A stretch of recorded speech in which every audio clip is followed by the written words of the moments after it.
شب قدر کے متعلق ہمیں دو سوال اٹھتے ہیں۔ نمبر ایک، شب قدر کب ہے؟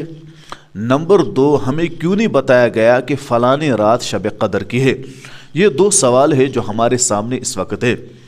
جہاں تعلق ہے پہلے سوال کا کہ شب قدر کب ہے، نبی اکرم صلی اللہ علیہ وسلم نے جب شب قدر ڈھونڈنے لگے تو پورے رمضان اعتکاف میں بیٹھے۔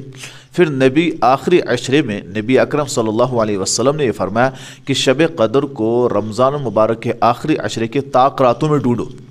حالانکہ نبی اکرم صلی اللہ علیہ وسلم کو بتا دی گئی تھی، لیکن جب نبی اکرم صلی اللہ علیہ وسلم باہر نکلے تو دو صحابہ کا آپسی کچھ معاملہ تھا۔ نبی اکرم صلی اللہ علیہ وسلم جب اس میں مشغول ہوئے تو نبی اکرم صلی اللہ علیہ وسلم بھول گئے کہ شب قدر کب ہے۔ پھر نبی نے حکم دیا کہ رمضان مبارک کے آخری عشرے کے طاق راتوں میں ڈھونڈیں۔ اب چونکہ ہم نے ایک رات زیادہ مخصوص کیے وہ 27 کی شب، ہمیں معلوم ہونے چاہیے کہ نبی کا حکم ہے آخری طاق راتوں میں، 27 کا نبی اکرم صلی اللہ علیہ وسلم نے نہیں بیان کیا اور نہ فرمایا ہے۔ رہا مثلا 27 کو کیوں کرتے ہیں؟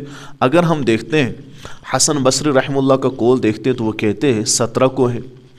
ہم حضرت انس رضی اللہ تعالیٰ کا قول دیکھتے ہیں تو وہ کہتے ہیں 19 کو ہے، اور ہم حضرت عبداللہ ابن عباس کا قول دیکھتے ہیں وہ کہتے ہیں 23 کو ہے۔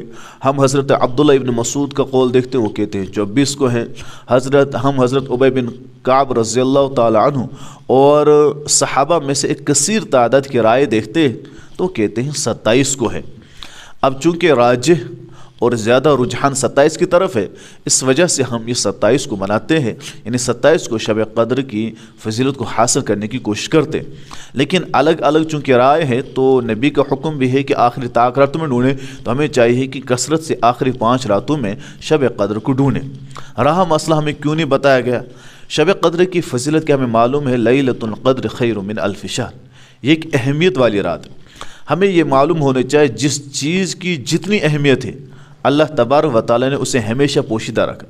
مثال کے طور پر اللہ تبارک و تعالیٰ کے جتنے نام ہیں، اللہ تبارک و تعالیٰ نے فرمایا کہ ان میں سے ایک نام اسم اعظم ہے، بڑا نام ہے، بلند و مرتبے والا، اس کو پڑھنے کے بعد دعائیں قبول ہوتی ہیں، لیکن کون سا نام ہے وہ معلوم نہیں۔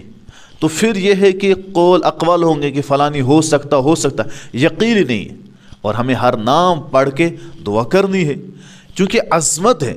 اسی طرح لیلۃ القدر کی ایک عظمت ہے، اگر اللہ تبارک و تعالی خاص کر دیتے، پھر اگر ہم اس میں اہتمام نہ کرتے، غفلت کرتے، تو سوچ لیے اس پر پھر وعید کتنی سخت ہوتی۔ یہ ایک بہت بڑی حکمت ہے جس وجہ سے ہمیں نہیں بتایا گیا۔ اور دوسری بڑی حکمت یہ ہے کہ خاص طور پر ہمیں عبادت کی طرف جوڑنا ایک ہی دن نہیں، بار بار کرے، تاکہ ہمارے اندر عبادت کا ایک جذبہ آ جائے اور پھر ہم عبادت کی طرف لگ جائے۔ یہ ہے دو وجہ ہیں کہ ایک شب قدر کو نہ بتانا، اور دوسرا سوال جو تھا کہ شب قدر کب ہے۔ یہ دونوں سوال جو اٹھ رہے تھے ان کے جوابات میں نے آپ لوگوں کے سامنے پیش کر دیے۔